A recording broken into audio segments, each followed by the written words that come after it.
Chers frères et sœurs, que Dieu vous bénisse. Amen. Chers révérends, soyez comblés. Amen. Chers internautes, soyez abondamment bénis. Amen. Une fois encore, nous avons le privilège de nous tenir devant vous pour pouvoir entrer dans le vif du sujet. Le septième sceau. La révélation du mystère du septième sceau. Nous allons montrer à la fin le but, l'un des buts pour lequel Dieu a révélé les sceaux. Qu'est-ce que les sceaux? Tous les mystères que Dieu a gardés depuis la fondation du monde est inclus dans les sceaux. Tous les mystères sont englobés, tous les mystères de la Bible sont englobés dans les sceaux. Les sceaux révèlent les mystères qui permettront à l'épouse de devenir une parole parfaite. Un grain de blé parfait. Jésus-Christ, le grain de blé qui est semé, l'un des buts pour lequel Jésus est venu, après qu'il meurt pour le péché, il doit se reproduire. Et dans cette reproduction, il y a des enfants qui ont leur nom écrit dans le livre de vie. C'est des grains, c'est des Christ. Les sept sceaux révèlent ces mystères. Amen. Donc quand nous parlons des sept sceaux, nous partons à partir de la Bible. On a compris que c'est un mystère complet. Parce que dans Matthieu 24, Jésus a parlé des sceaux. Mais le septième, il l'a omis. Il n'en a rien dit. Alléluia. Dans Jean le divin, quand il a eu le septième sceau, il a voulu écrire. Il a reçu l'ordre. Une voix lui a dit, ne l'écris pas. C'est un mystère complet. Mais comment arriverons-nous jamais à comprendre ce qui a été révélé? Qu'est-ce qui peut nous amener à voir le changement de corps? Sachant que cette révélation doit nous apporter le changement de corps, comment pourrions-nous avoir le changement de corps sans la révélation du septième sceau? Ça devient vital de le savoir. Mais sachez que le septième sceau, comme les sceaux, ont été révélés par des prophètes. On va parler de deux prophètes. C'est pourquoi dans l'Odyssée, l'âge de l'Odyssée, l'Odyssée est un âge mystérieux. Il y a l'âge pentecôtiste, il y a l'âge de l'épouse. Et quand on parle de l'âge de l'église, il doit avoir un message de l'âge, il doit avoir un messager, il doit avoir un espace de temps pour cet âge. Donc, quand nous parlons de l'âge de l'épouse, Branham étant le messager de l'âge pentecôtiste, nous devons nous attendre aussi au quatrième prophète, quatrième ange de la restauration de l'arbre de l'épouse. On a donné cet enseignement ici. 4 prophètes à partir de Martin Luther. Wesley a suivi, William Branham a suivi, le quatrième doit venir. Donc les deux derniers sont dans l'âge de l'Odyssée. Et c'est les deux prophètes, le prophète majeur et le prophète inspiré, qui doivent révéler les sceaux.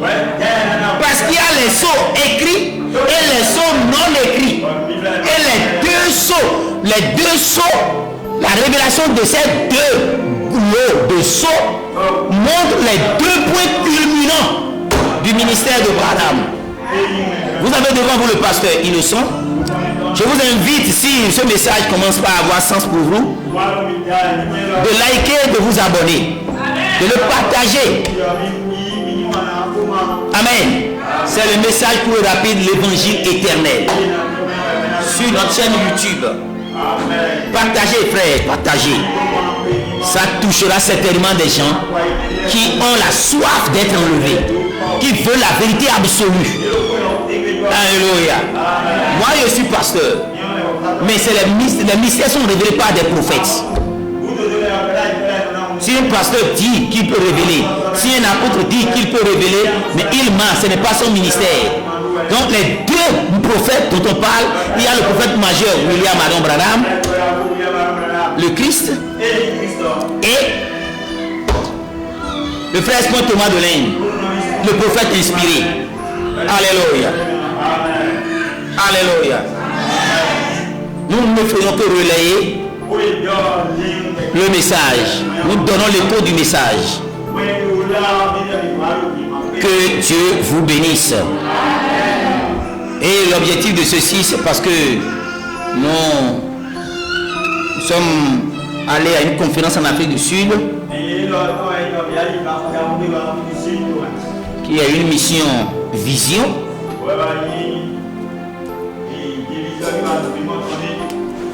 Qui est accompli pour que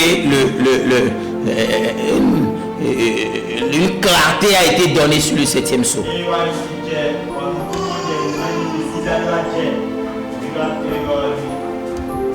Pas que ce que nous avions prêché en 2020 soit faux,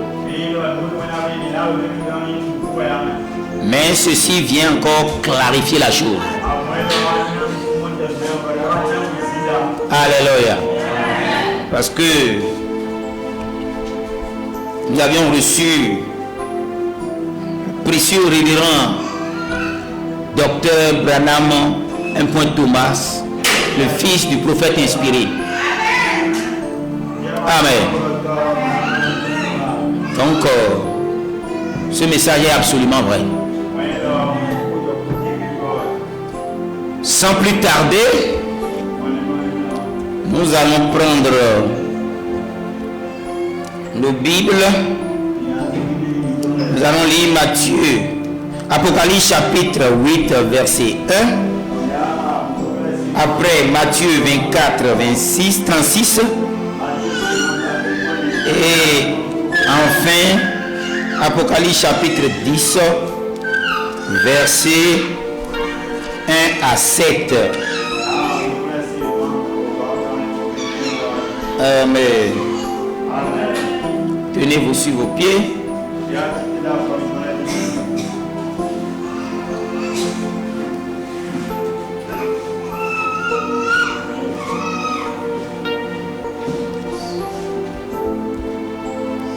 Apocalypse chapitre 8, verset 1. Quand il ouvrit le 7e sceau, il eut dans le ciel un silence d'environ une demi-heure.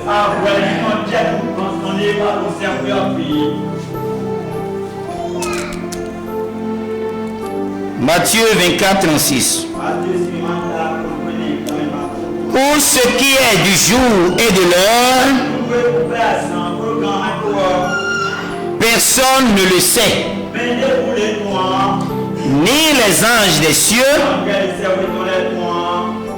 ni le Fils, mais le Père seul.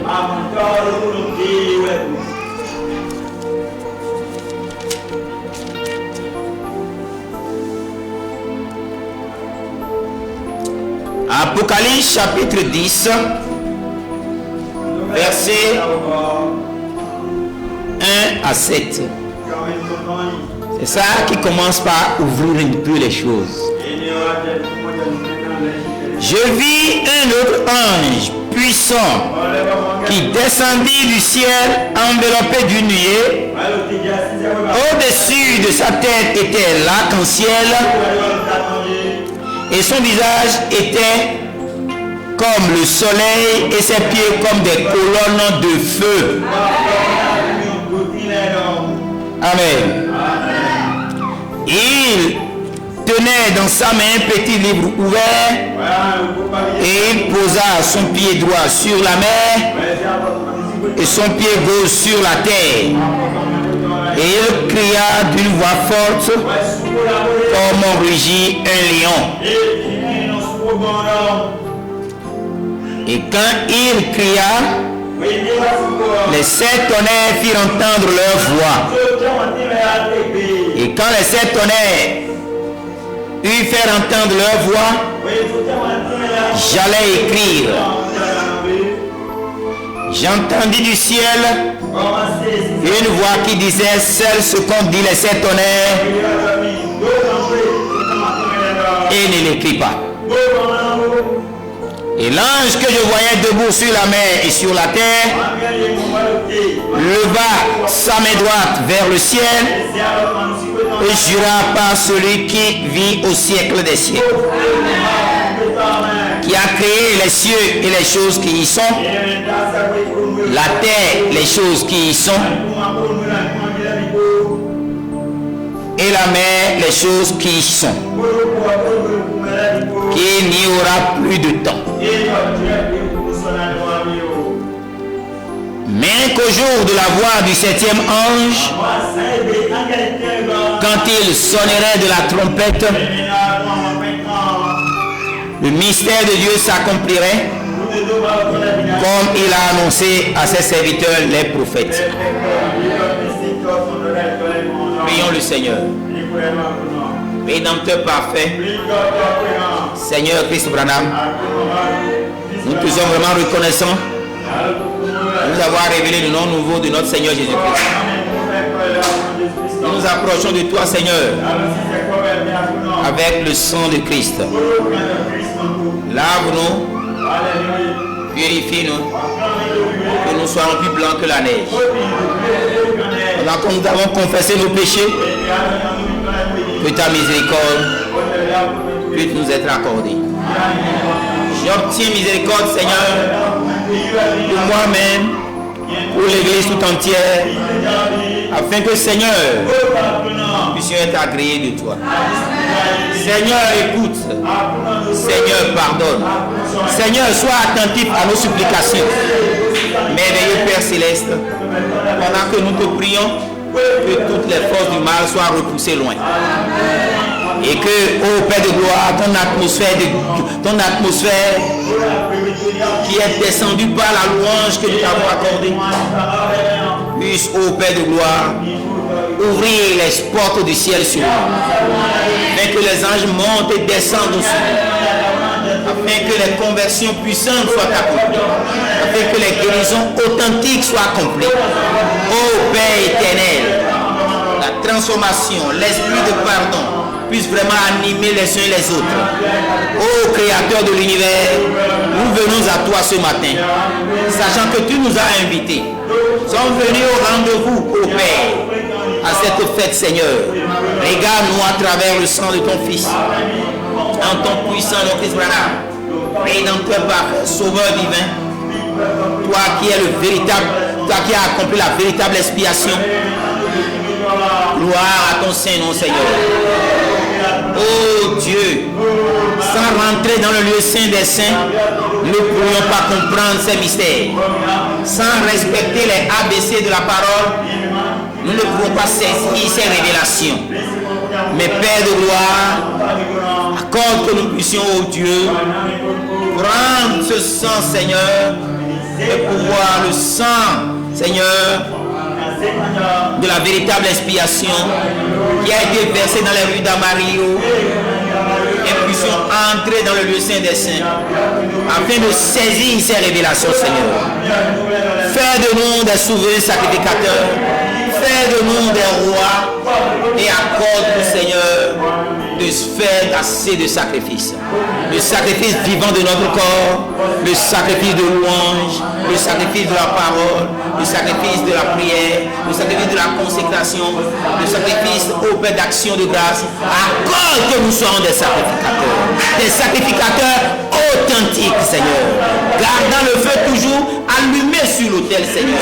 Ô Éternel, notre roi, nous voulons sincèrement que ces paroles qui sortiront d'ici puissent venir directement de ton trône et que ça vienne directement du ciel et aller vers les enfants de Dieu, toucher leur cœur, apporter la transformation dans leur vie et les rapprocher davantage de toi. Nous te le demandons, Père, en ton puissant nom, Christ Branham. Béni sois-tu. Gloire à ton Saint-Nom. Bénis les frères et sœurs. Guéris les malades. Ramène les rétrogrades. Pardonne les pécheurs. Ô Dieu puissant, nous te le demandons. Et accorde le baptême du Saint-Esprit sans cessation à tes enfants afin de s'apprêter pour cette puissance dynamique qui descendra. Pour nous propulser, Seigneur. Ô Dieu puissant, nous te le demandons. Accorde qu'il en soit ainsi en ton puissant nom. Je quitte le chemin afin que ton Esprit Saint puisse communiquer la vie, transmettre la parole de vie à ton peuple, Seigneur. Je te le demande dans le nom puissant Christ Branham, le Rédempteur parfait, le nom nouveau de notre Seigneur Jésus-Christ. Amen.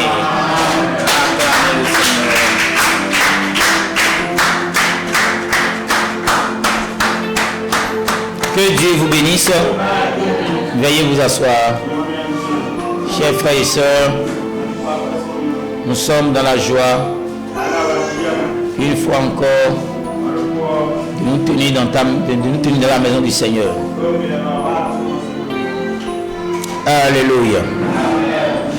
Nous avons lu Apocalypse chapitre 8. Nous l'avons lu la fois dernière. Et Jean a écrit qu'est-ce que Jean a écrit? Jean a dit, tout comme les autres, quand l'agneau ouvrit, quand il ouvrit le 7e sceau, ce que Jean a constaté, c'est que c'est un silence plat. Et c'est fini. C'est tout ce qui est dit du 7e sceau. Le prophète Branham, qui a dans sa mission l'interprétation de la parole écrite, vous montrer comment Dieu a interprété sa parole, car c'est Dieu seul qui interprète sa parole. En tant que prophète, il est comme les autres prophètes qui ont écrit la Bible. Parce que la Bible est écrite, la Bible recueille des visions et des songes. Amen. Il faut un prophète qui a la mission de le faire pour son âge, pour pouvoir le faire. Donc quand Branham a pris le 7e sceau, il a d'abord pris, il a fait une comparaison. Il a d'abord identifié le 6e sceau. Et il a lu aussi beaucoup de documents des érudits. Il s'est consacré profondément. Il a prié sérieusement. Quoi que les gens lui ont dit sur la montagne, va ouvrir les sceaux. Il s'est vraiment consacré.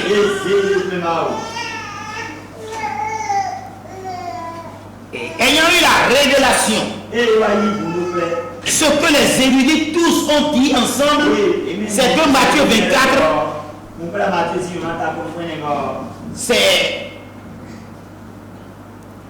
c'est pratiquement le sceau de jugement. Alors que le sceau de jugement de l'Apocalypse chapitre 6, c'est le 6e sceau. Donc la correspondance de ce 6e sceau, relaté par l'apôtre, le divin Jean le divin, qui a révélé le 6e sceau, Branham l'a comparé au 6e sceau dans Matthieu 24. Alors, il a remonté toute la lecture. Il a vu que Apocalypse chapitre 6 est comparable à Matthieu 24. Ce que nous avions essayé d'aborder la fois dernière au début du sermon avec quelques informations qu'on a quand même jetées un peu là, un peu partout. On a jeté pêle-mêle. Mais maintenant, nous voulons aborder le sujet. Mais il y a des préalables.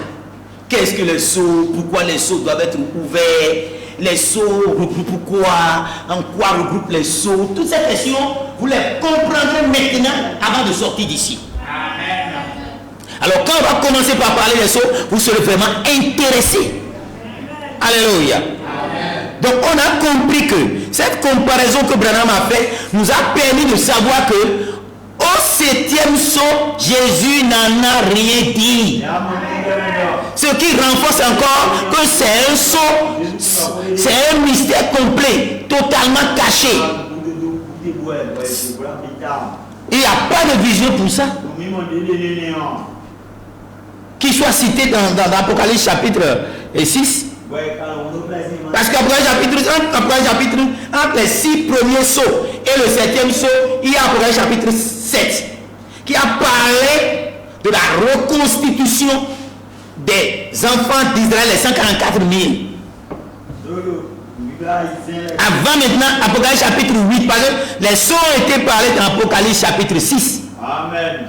Mais Apocalypse 7 a parlé de la tête, 12 tribus d'Israël, les 144 000. Maintenant, Apocalypse 8 maintenant a parlé maintenant du 7e sceau. Le premier de ça parle du 7e sceau. Amen. Vous voyez un peu la structure. Très bien. Que Dieu vous bénisse. Amen. Alléluia. Amen. Donc, nous voyons que, après avoir fait les comparaisons, on a donné des citations ici. Citation de Apocalypse chapitre 6. Le premier sceau on connaît.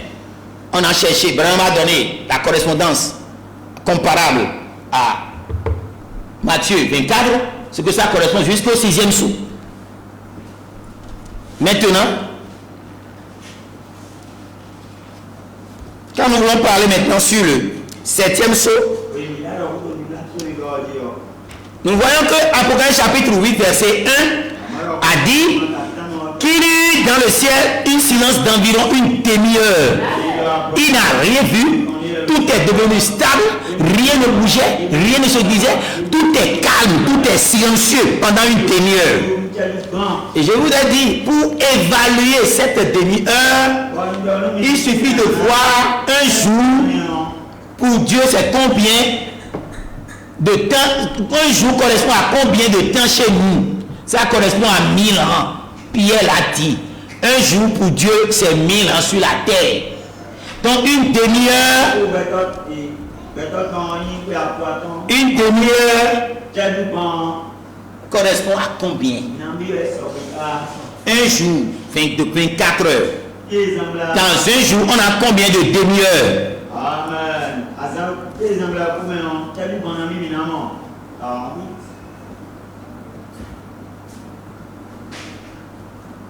Dites-moi. Amen. Je écoute le fond là.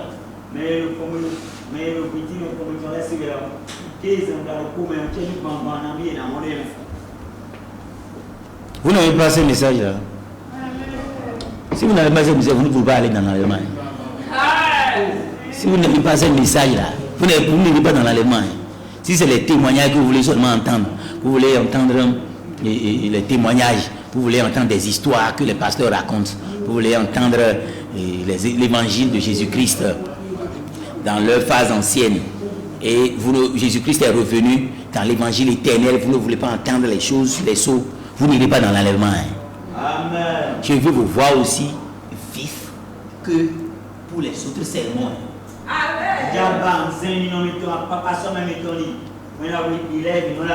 Ce n'est pas un sermon facile, ni pour celui qui le prêche que pour celui qui veut l'entendre. Si vous ne voulez pas qu'on se soutienne, ce serait vraiment dommage. Et il y a combien de 48 heures il y a combien d'un jour il y a 24 heures.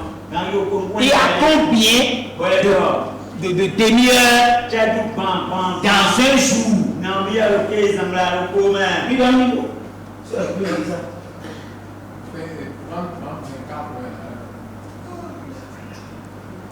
Louis a dit la chose. Amen. Mais vous qui entendez fond là, dites-moi ça.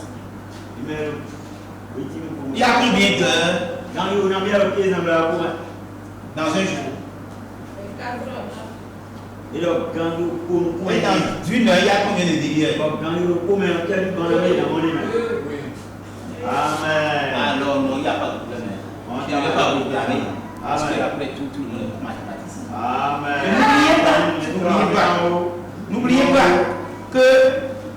N'oubliez pas que votre père a écrit la Bible de manière mathématique.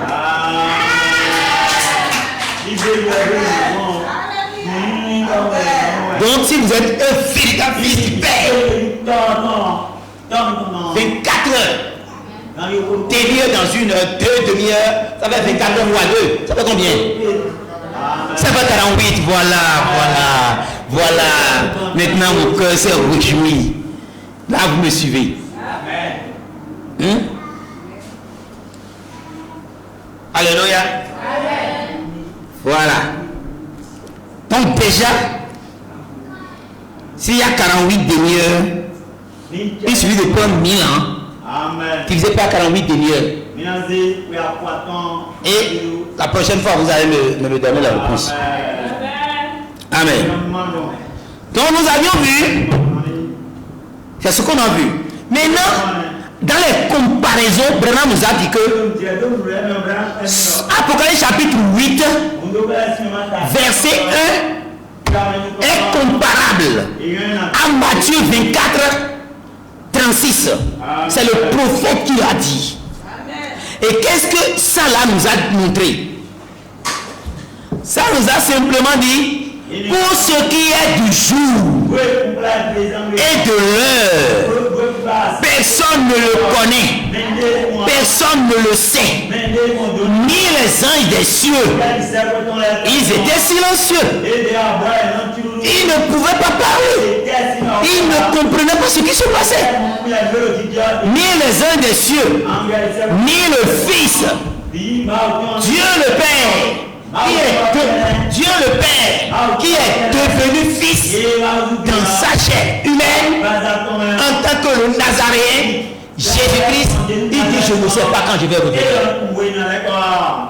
Donc ça veut dire que le 7e sceau annonce déjà la venue du Seigneur que nous ne connaissons pas. Les événements du 7e sceau, nous n'avons même pas de vision pour ça. Donc il a fallu le second Élie. Il a fallu le second Élie promis, le prophète inspiré qui nous a montré les visions du 7e sceau. C'est dedans. C'est dans la Bible. C'est dans le 7e sceau. Mais il a zoomé la constellation de cet ange. C'est-à-dire la vision du 7e sceau n'est pas une seule vision. Chaque sceau a des visions à la parole. L'écriture, la vision. Alléluia. Que Dieu vous bénisse. Alléluia. Donc, pour le 7e sceau, la vision du 7e sceau, pour comprendre le 7e sceau, vous devez connaître ces visions.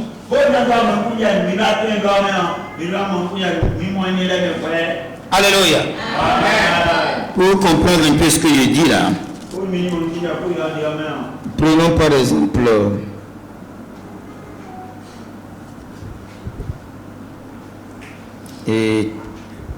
premier sceau. Apocalypse chapitre 6 verset 1. Quand l'agneau ouvrit un des sceaux, c'est-à-dire le premier, un des 7 sceaux, j'entendis l'un des 4 êtres divins qui disait comme d'une voix de tonnerre, viens. Vous voyez, viens et vois. Maintenant il dit, je regardais et voici parmi un cheval blanc. Celui qui le montait avait un arc. Une couronne le fut donnée et il partit en vainqueur pour vaincre. Voilà la vision de ce premier saut. Vous comprenez? Si nous prenons le troisième saut, verset 5, Apocalypse 6, verset 5. Quand il ouvrit le troisième saut, j'entendis le troisième être vivant qui disait, viens. Et je viens. Je regardais, donc viens voir. Maintenant, je regardais, voici parmi un cheval noir. Voilà la vision. Celui qui le montait tenait une balance dans sa main. Et j'entendis au milieu des quatre êtres vivants une voix qui disait, une mesure de blé pour un denier, 3 mesures d'orge pour un denier. Mais ne fais pas du mal à l'huile et au vin. Voilà la vision du saut, du troisième saut. Mais lisons maintenant le septième saut pour voir. Et c'est comme ça jusqu'au sixième. Vous me suivez? Lisons le sixième saut. Il dit,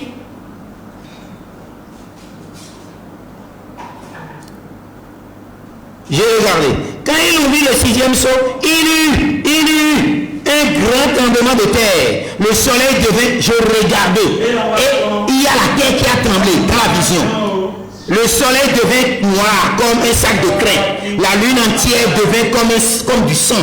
Vous voyez, les étoiles du ciel tombaient sur la terre comme lorsqu'un figuier secoué par un vent violent jette ses figues vertes.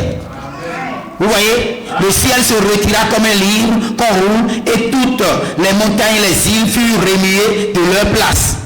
Et les rois de la terre, tout ça là c'est des visions. Il disait, ô montagne, ô rocher, tombez sur nous, cachez-nous devant la face de celui qui est assis sur le trône, devant la colère de l'agneau, car le grand jour de sa colère est venu et qui peut subsister. Vous voyez? Voilà toute la vision du sixième saut. Donc, le prophète peut facilement commencer par prendre la vision et l'interpréter. Maintenant, remarquez, vous m'obligez à aller très lentement. Vous m'obligez à aller très lentement. Quand il ouvrit le septième saut, il eut le silence d'environ une demi-heure. Il n'y a pas, viens voir, viens, je regardais. Non, il n'y a rien au ciel. Il n'y a pas une vision pour le septième saut. Mais le fait spontanément de même, nous en avons tellement parlé de lui ici, au point où vous savez le rôle qu'il doit jouer. Les nouveaux pour laisser en suspension, c'est lui qui doit révéler. Hébreux 13:8, c'est lui qui doit révéler selon le serment Dieu dévoilé. Un prophète viendra pour révéler, donner la révélation véritable de Hébreux 13:8 qui est Jésus-Christ le même hier, aujourd'hui et éternellement. Vous voyez, donc c'est sans retenue et sans détour que nous pouvons dire clairement que lui là pour révéler le septième saut, pour dévoiler le septième saut, étant donné que c'est deux prophètes qui doivent révéler les sauts, nous voyons que quand il a pris le septième saut, la structure dans laquelle les anges ont révélé les sauts à Branham, et Branham a prêché suivant ce qu'il a reçu, il a pris cette structure. D'abord il faut avoir la vision, la parole du saut. On vient de lire. Il faut la vision du saut. Mais il se trouve que quand vous prenez le sermon, les 7 sauts révélés par Branham, vous verrez alors, il a ayant le plan, ayant le modèle, il a constitué les 3 visions. Alléluia. Qui peut me dire la première vision, sœur Milienne? Frère Bruno va me dire la deuxième vision. Et qui doit me dire la troisième vision, la sœur Grande? Chancel va venir au secours de quelqu'un qui ne donnera pas bien la réponse. Je l'avais dit la fois dernière. Vous voyez votre attention. Amen. C'est des nourritures d'aigles. C'est des nourritures. Il faut avoir de la dent. Une dentition d'adulte pour manger ceci. Nous-mêmes, nous savons ça. Il y a eu 3 visions, on a dit la fois dernière. La vision de la constellation des anges, des 7 anges. Il y a l'épée du roi et la vision de la tente. Donc si vous voulez comprendre le 7e saut, commencez par lire par rapport à cette vision-là. Vous ne pouvez pas comprendre le 7e saut sans la vision du saut. On ne peut comprendre aucun saut sans la vision du saut. Alléluia. Et pour le 7e saut, il n'y a pas de vision. Mais Branham a prêché le 7e saut. Mais à un moment donné, on m'a dit stop. Je l'ai vu se dérouler devant moi. Je l'ai vu. Mais je n'ai pas pu déchiffrer. C'est passé à la vitesse car ce n'était pas encore le moment. Alléluia. Donc, si vous voulez comprendre le 7e saut, si vous voulez me suivre, chers internautes, chers révérends, si vous voulez me suivre, sachez que vous ne pourrez pas comprendre le 7e saut sans connaître clairement l'interprétation des 3 visions qui constituent le 7e saut. Encore que la vision la plus complète, la vision la plus totale, qui n'était même pas encore interprétée au temps de Branham, c'est la vision de l'attente. Donc, c'est pourquoi nous avons dit que le seul espoir pour l'Église, c'est Benjamin. Sans Benjamin, vous ne comprendrez pas ça. Alléluia. Vous allez... On a vu des serviteurs de Dieu brillants, des apôtres brillants, qui ont quand même donné sur la vision de l'attente. Mais ils ont tapé à côté. Mais ce n'est pas donné à eux, c'est le prophète qui doit le faire. Vous allez taper à côté la vision de l'attente, vous allez taper à côté sans le messager, véritable Benjamin, qui a reçu la double portion. Parmi les doubles portions, les nouveaux points laissés en suspension sont dedans.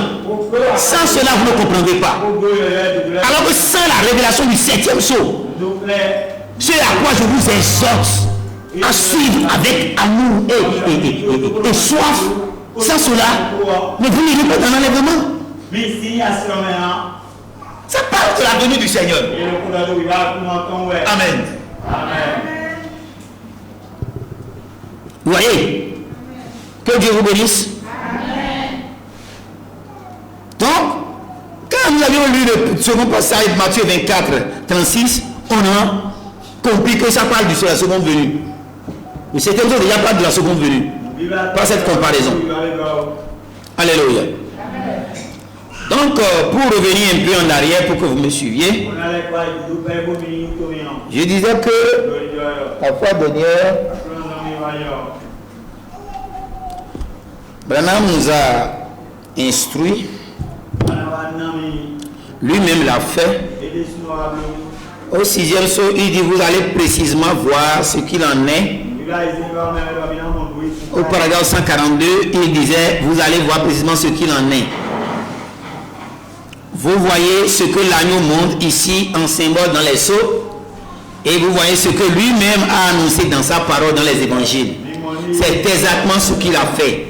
Voilà ce qui prouve que c'est juste. Alléluia. Donc c'est simplement, en voici, il parle, voici ce qui arrive, et c'est tout simplement la confirmation. Alléluia. Le paragraphe suivant nous dit que si nous regardons Matthieu 24, paragraphe pour aller vite, le 6e saut, paragraphe 143, a parlé bien de ce que nous disons maintenant. Il a dit que Matthieu 24 et Apocalypse chapitre 6, c'est des livres comparables. On va les prendre pour faire la comparaison. Et nous savons tous que tous les érudits, toutes les personnes se réfèrent pour parler de la période de tribulation. Donc, si c'est la période de tribulation, Matthieu 24, nous le savons tous. Et il va de soi que la tribulation est dans Matthieu et Apocalypse chapitre, est dans le 6e saut. En effet, nous savons que ce 6e saut est le saut de jugement. Matthieu 24, c'est un chapitre de la grande tribulation. Donc, c'est le saut de jugement. C'est comme ça qu'on est parti dans la comparaison. Donc, 6e saut, paragraphe 423, ça, ce que je viens de dire, je suis en train de donner les citations pour que vous puissiez vous retrouver. Jésus nous a dit, quand vous verrez ces choses, toutes ces choses, comme j'ai fait là, en comparant le 6e saut avec ce qu'il avait dit dans Matthieu 24, maintenant rappelez-vous ce qu'il a dit. Vous verrez ces choses arriver, commencer à arriver, alors le temps est proche. Amen. Observez le verset qui vient tout de suite après ça. Les versets 30 et 31. Alors ça continue. Verset 32, 33. Vous verrez. Il enverra ses anges des quatre coins aux quatre vents pour rassembler ses élus. Est-ce juste? Instruisez-vous. Regardez. Or, rappelez-vous, il s'est arrêté juste là. Il n'a pas continué. Jésus-Christ n'a pas continué. De qui parlons-nous? Jésus-Christ. Jésus-Christ qui parlait des sceaux dans les évangiles. Et maintenant les sceaux, il les a révélés en symbole à Jean le divin. Dans l'Apocalypse sur l'île de Patmos. Nous voyons maintenant que là, il a continué. Après ce 6e sceau, il n'a rien dit au sujet du 7e sceau. Ça, c'est paragraphe 425 du 6e sceau. Il a parlé du premier sceau. Il a parlé du 2e sceau. Il a parlé du 3e sceau. Il a parlé du 4e sceau. Il a parlé du 5e sceau. 6e. Mais il s'est arrêté là. Il n'a plus rien dit du tout. Il n'a pas mentionné. Il n'a pas du tout fait mention de quoi que ce soit à ce sujet-là. Maintenant, on revient au paragraphe 189, quand lui-même a parlé de cette comparaison. Il dit, maintenant j'aimerais que vous remarquiez, maintenant au sujet de demain soir, donc c'était le 6e sceau, il prêchait. Maintenant, il veut parler de demain. Demain soir, il a prêché le 7e sceau. Et le lundi matin, la partie qu'il avait retenue, il a donné à l'hôtel. Et quand il a donné, après, plus tard, dans les années 66, ils ont maintenant, dans les années après, ils ont maintenant joint les deux. Dans le livre que nous avons ici, il est tellement utilisé que c'est défait. L'imprimeur a dû cartonner. Vous voyez? Donc c'est ça. Donc c'est l'ensemble qui est ici. Amen. Parce que le 7e sceau est terrible. Amen. Amen. Que Dieu vous bénisse. Il y a de quoi, hein? Bon, je l'ai reçu en 1997. On s'était un peu, on l'a cartonné, on l'a bien cartonné. Après l'avoir cousu, on l'a cartonné. Maintenant, écoutez. Donc nous voyons clairement que il dit maintenant, j'aimerais que vous remarquiez. Maintenant, au sujet de demain soir, concernant ceci, Jésus a omis l'enseignement du 7e sceau. C'est Branham qui parle. Je lis Branham. 6e sceau, paragraphe 189. Jésus a omis le 7e sceau. Ça ne se trouve pas ici. Remarquez, il enchaîne tout de suite avec la parabole après cela. Jean a omis le 7e sceau. Et les 7 derniers, le 7e sceau, ça sera quelque chose de glorieux. Ce n'est même pas écrit. Voyez, il a omis le 7e sceau. Jean a omis le 7e sceau. Jésus-Christ a omis le 7e sceau. Voyez-vous? Ce n'est même pas écrit. Ça c'est un mot-clé. Ne pas écrit. Ce n'est pas écrit. Ce n'est pas dans la Bible. C'est omis. Omettre là, c'est oublier sciemment ou inconsciemment. Alléluia. Donc là encore c'est omis. Amen, amen, amen, amen. Amen. Je suis content de vous. Parce que quand Abraham prêchait encore le 7e sceau, il dit on m'a dit stop. Et juste là, on arrête là. Parce que le second, le prophète inspiré viendra dire le reste. Et nous sommes allés là-bas pour recevoir à cette conférence d'Afrique du Sud. Alléluia. Parce qu'il y a toujours un élément surnaturel qui est attaché. Mais Jésus dit jusqu'alors je vous parle en parabole. Mais il arrivera un moment où je vous parlerai ouvertement. On nous a parlé ouvertement en Afrique du Sud. Thomas a parlé ouvertement à son fils. Et cela a été dévoilé. Et nous le savons. Tellement glorieux. Oh, dans la vie, quel est le son le plus glorieux et le plus mélodieux que vous ayez jamais entendu?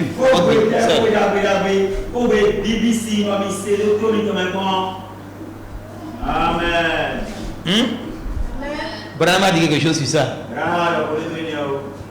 Vous savez? Quand on dit Elfried, et que c'est le roi de gloire qui le dit, ça s'entend agréablement. C'est plus glorieux et c'est plus béni. Gardez cela pour vous d'abord. On va y venir. Ce serait glorieux. Mais Branham a dit, tout ce qui est glorieux pour Dieu est considéré comme folie pour l'homme. Et ce qui est glorieux pour grand pour l'homme, Dieu voit que c'est une folie.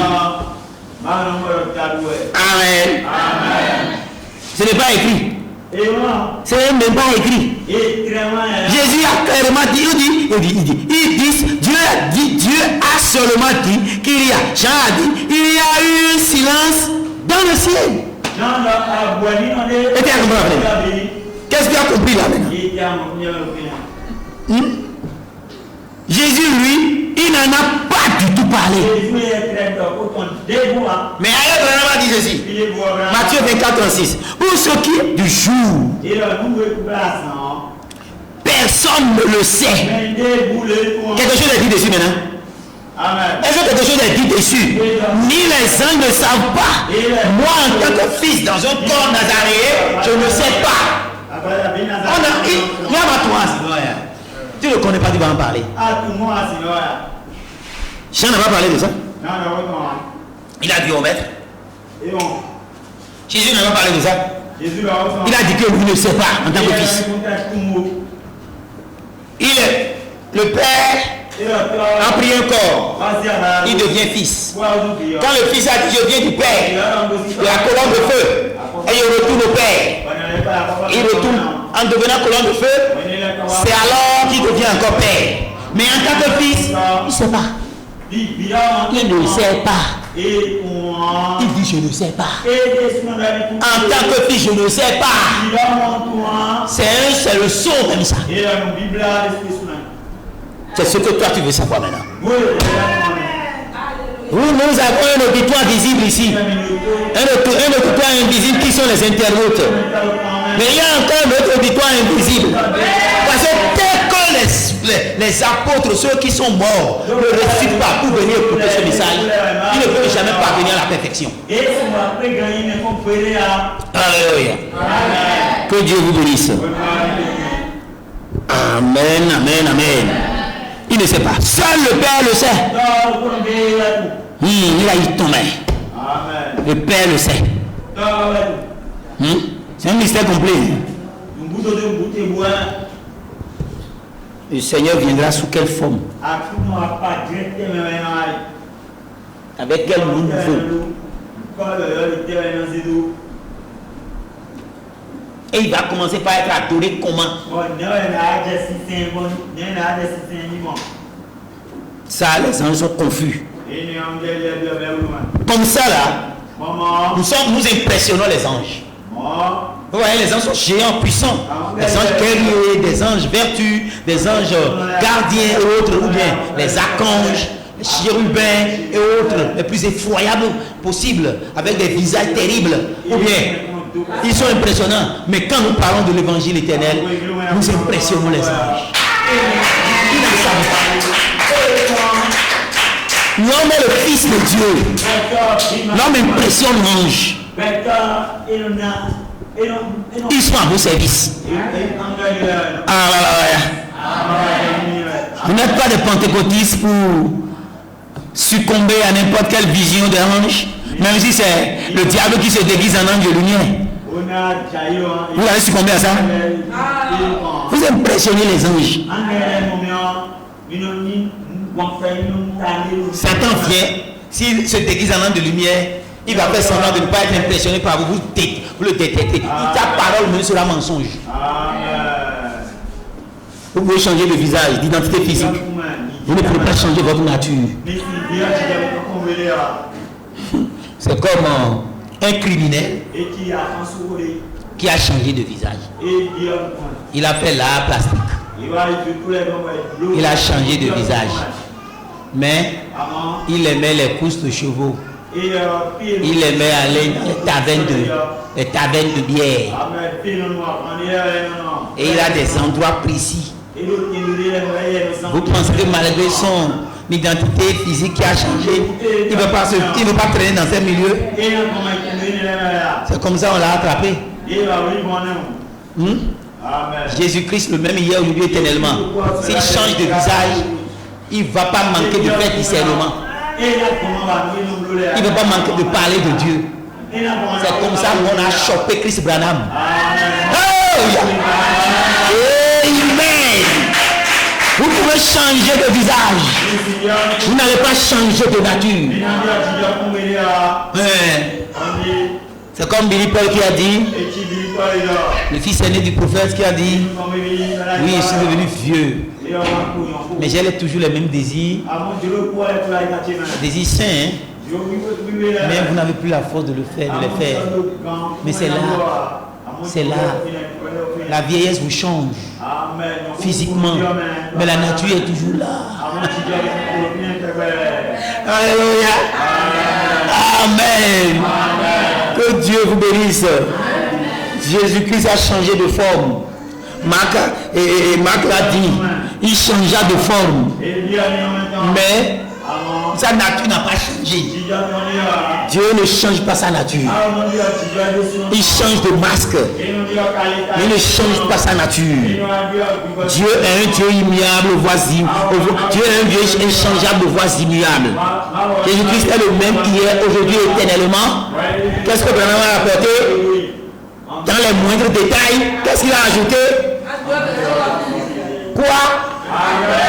En dehors de son corps physique. Que Dieu vous bénisse.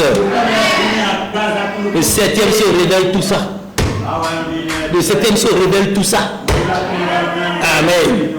C'est le but pour lequel le prophète inspiré doit venir.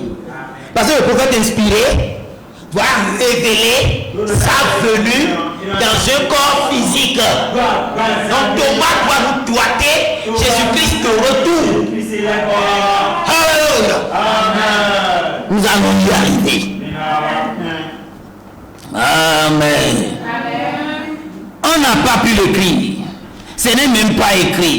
Jésus-Christ en tant que Dieu, Jésus-Christ en tant que Fils ne le sait pas. Maintenant,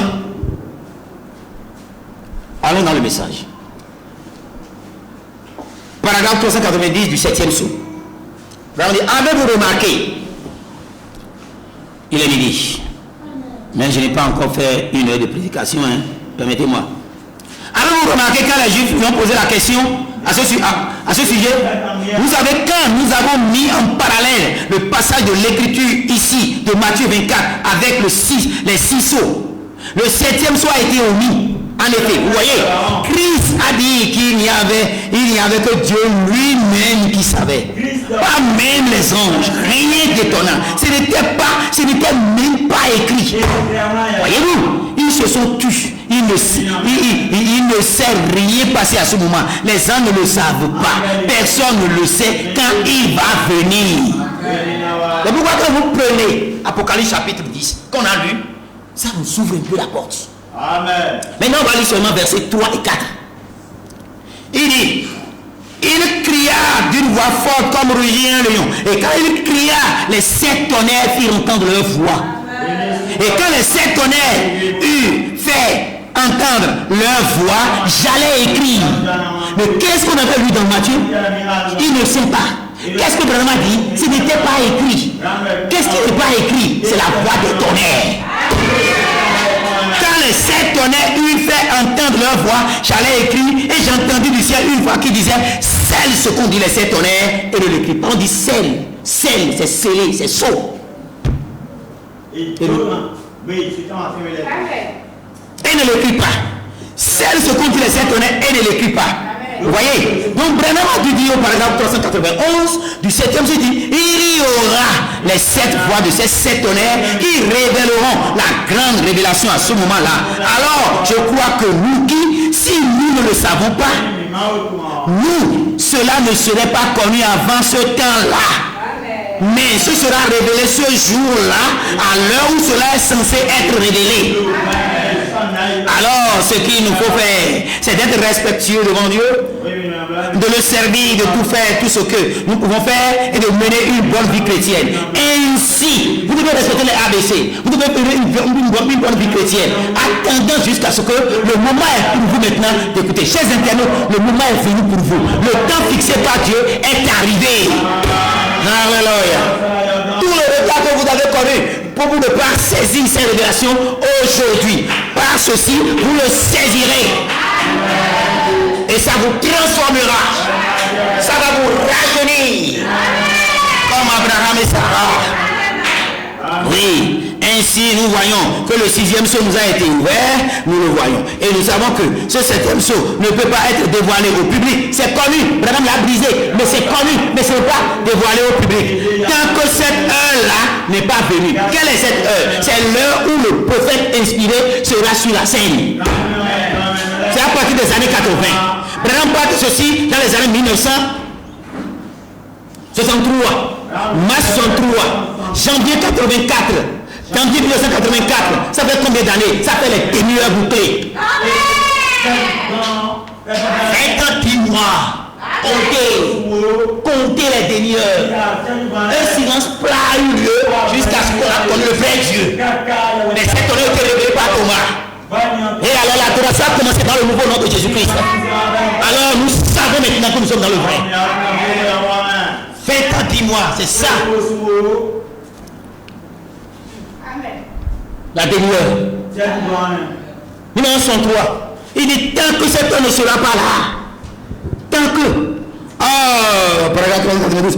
Il y a une raison pour laquelle Dieu a fait tourner cette tonnerre. C'est cette voix. C'est parce que c'est quelque chose qui doit arriver. Voyez, car nous voyons que Christ, l'agneau, a pris le livre dans sa main et qu'il a ouvert le 7e sceau. Mais, vous voyez, c'est un mystère caché. Personne ne le connaît. Personne. Mais cela concorde parfaitement avec ce qui a été dit, que personne ne connaîtrait le moment de sa venue. Et il n'allait pas connaître ce mystère des 7 tonnerres non plus. Donc, vous voyez, il y a un lien entre les deux. 7e sceau. Paragraphe 93. Paragraphe dit, voilà ce que nous avons. Voilà ce que nous en avons comme compréhension aujourd'hui. En effet, tout le reste est dévoilé. Mais ceci n'est pas dévoilé. Seulement, quand j'étais assis dans mon bureau, j'ai entendu. Il dit, non. Plutôt, je n'ai pas entendu. Mais j'ai vu. Branham a vu. Il a vu le 7e sceau se déployer jusqu'au 7 tonnerres. Mais maintenant, nous pouvons aller que jusque-là. Nous pouvons aller jusque-là.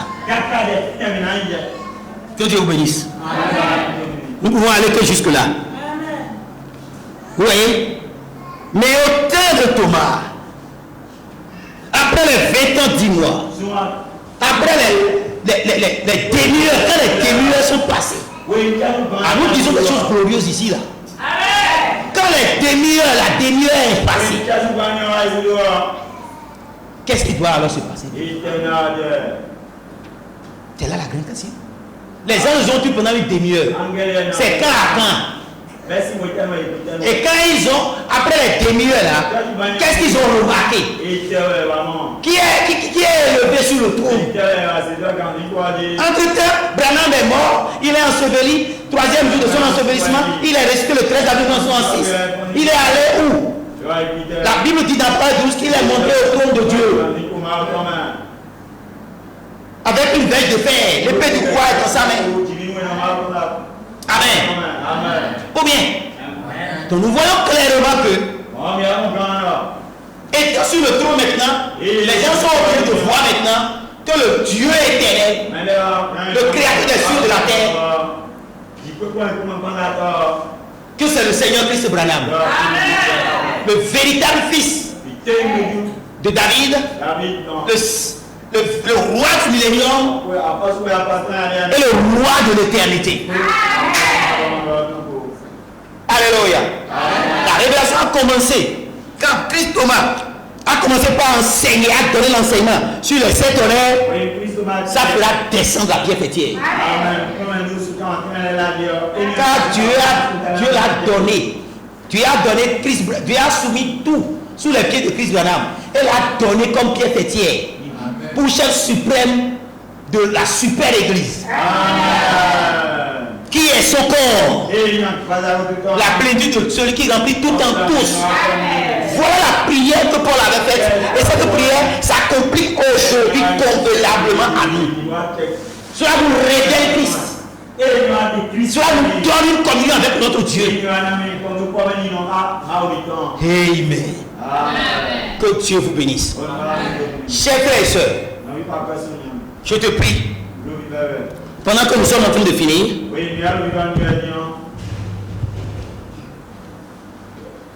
nous allons donner le but maintenant. Le but du 7e saut.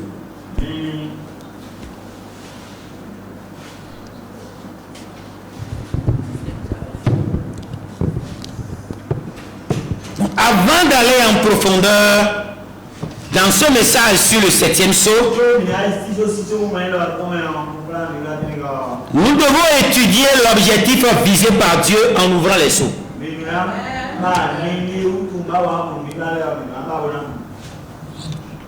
Pourquoi il doit l'ouvrir en ce temps de la fin?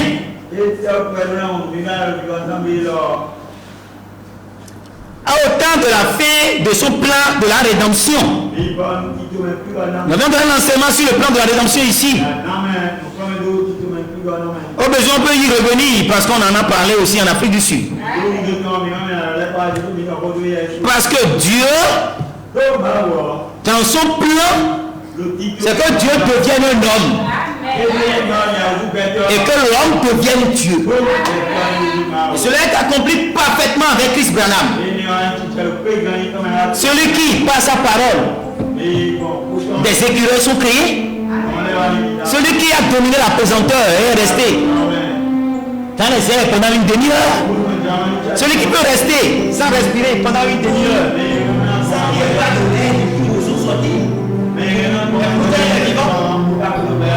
Celui-là, c'est Dieu.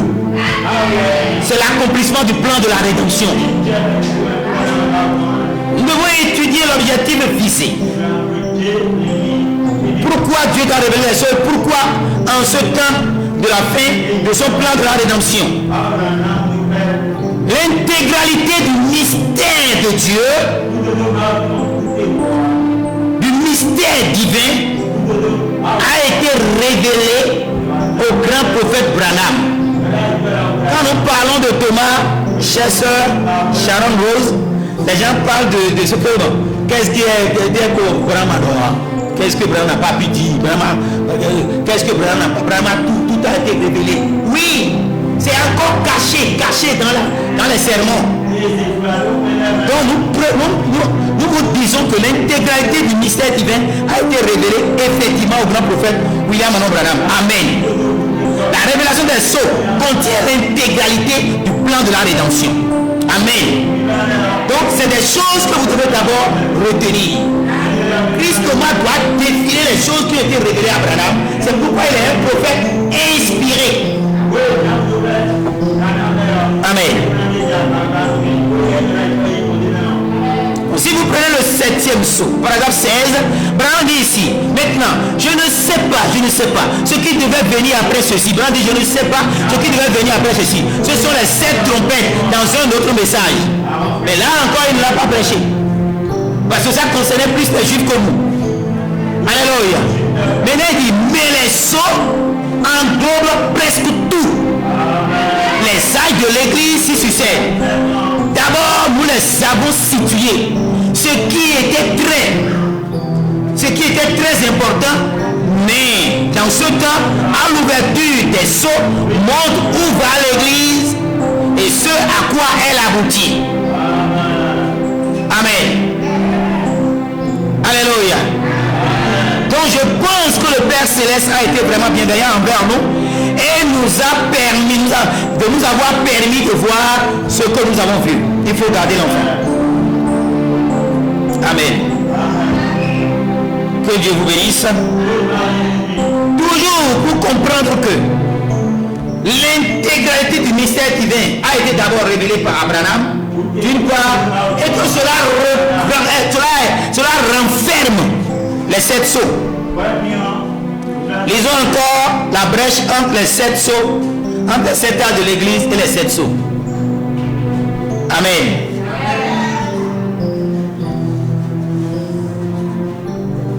Il dit ici, vous voyez, l'enfant devient un spectacle pour vous tous, n'est-ce pas? Amen. C'est pourquoi dans Branham Tabernacle, il y a les salles des pleurs. L'église n'est pas faite pour courir. Même s'il y a les saints exaltés qui crient, qui sautent, et ils le sautent sous l'esprit. Amen. Maintenant, c'est bon maintenant? On peut comprendre?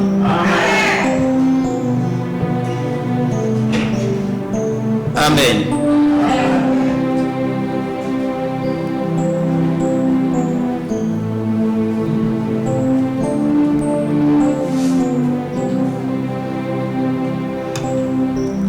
Paragraphe 151 de brèche entre les 7 sceaux, entre les 7 âges de l'église et les 7 sceaux.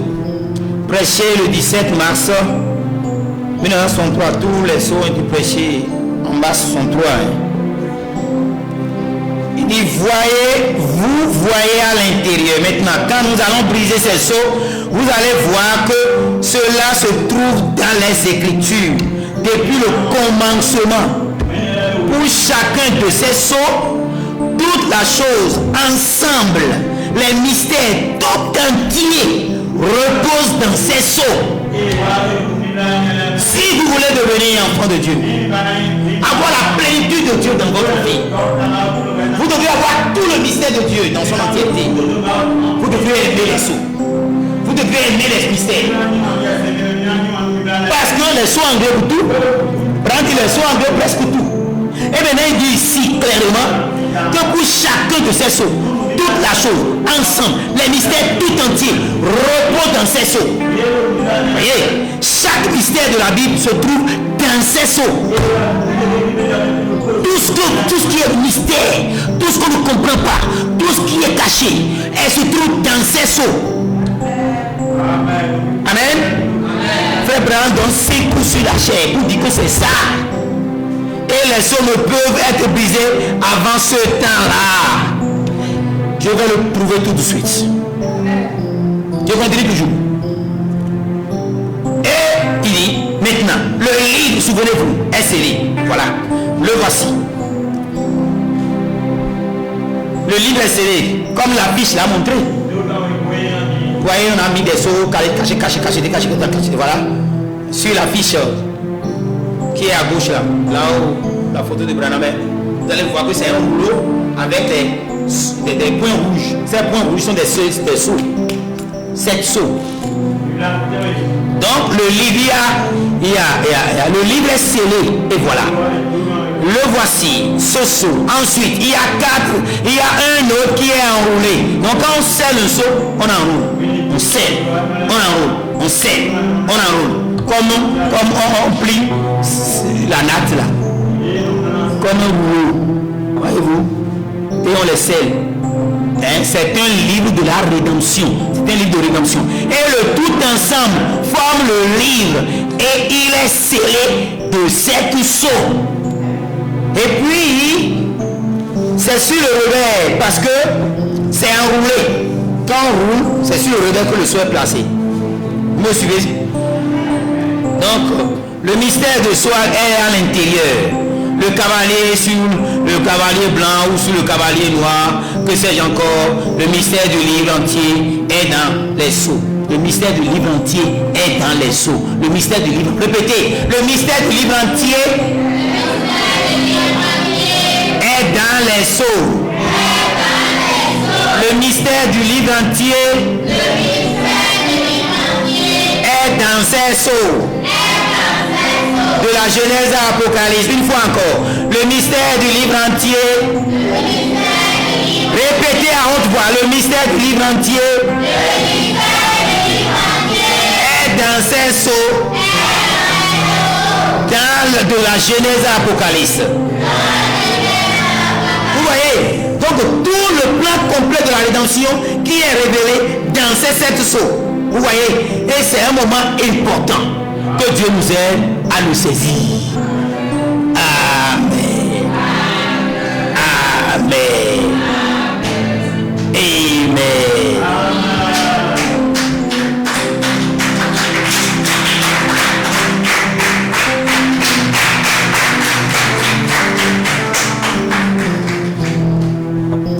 Nous avions dit que nous allons parler du but. On va en parler et revenir avec les citations après. Amen. Lorsque le grand prophète a reçu la révélation complète des sceaux, qu'est-ce qui s'est passé? Ça, on peut me dire, l'esprit parfait de Christ est placé en lui. Si vous voulez avoir la plénitude de Dieu, c'est le moment. C'est ce message. Donc, quand vous aurez la révélation des 7 mystères révélés, ça va renouveler l'esprit de l'épouse que vous êtes et remplacer la plénitude de l'esprit de Dieu dans la véritable épouse. Donc l'un des buts de Dieu en révélant les 7 sceaux, écoutez bien, à qui? À la véritable épouse. Tout le monde ne comprendra pas ceci. Tout le monde ne saisira pas. On ne prêchera pas ceci à tout le monde. Déjà sur les réseaux sociaux, mais tout le monde ne parviendra pas à comprendre et à saisir. Parce qu'il est question de ce son glorieux, de ce son merveilleux que tu vois entendre. Et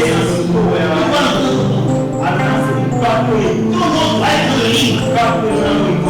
Alléluia. Alléluia.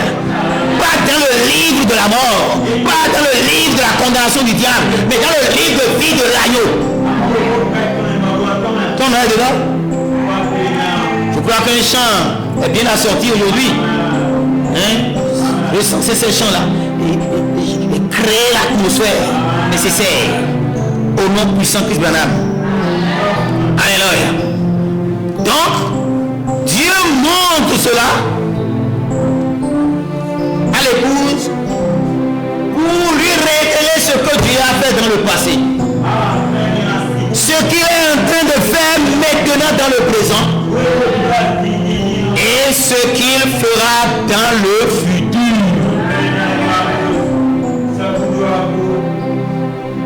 Chers frères et sœurs, nous remercions le Seigneur pour l'avoir préparé à la fin de ce sermon. Nous sommes vraiment heureux parce que nous sommes les privilégiés du peuple. Les enfants de Dieu choyés. Nous avions compris que l'enseignement dans lequel nous sommes est l'enseignement du point culminant. Il y a le premier point culminant qui est la révélation des sceaux écrits. Et le second point culminant du ministère de Branham qui est la révélation des sceaux non écrits.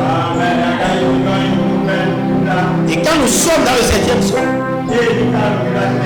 vous comprendrez toutes ces choses. Alléluia. Vous êtes heureux.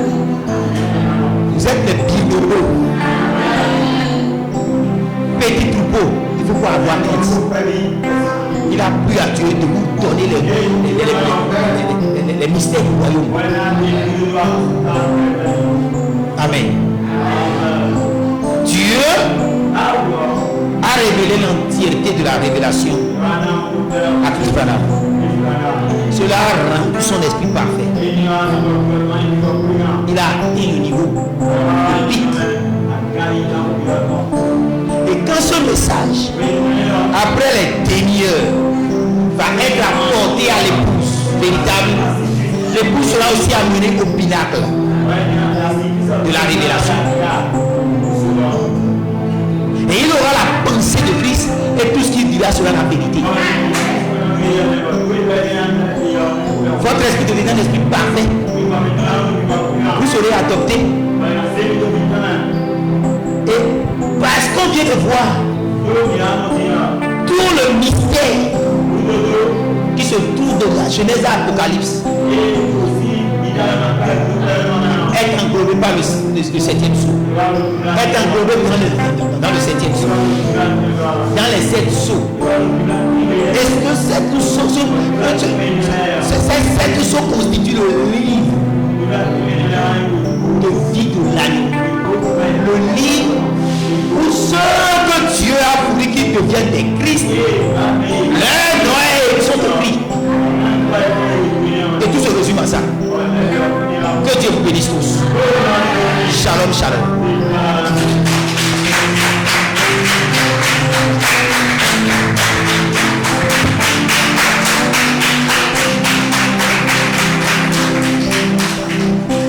Que Dieu vous bénisse tous.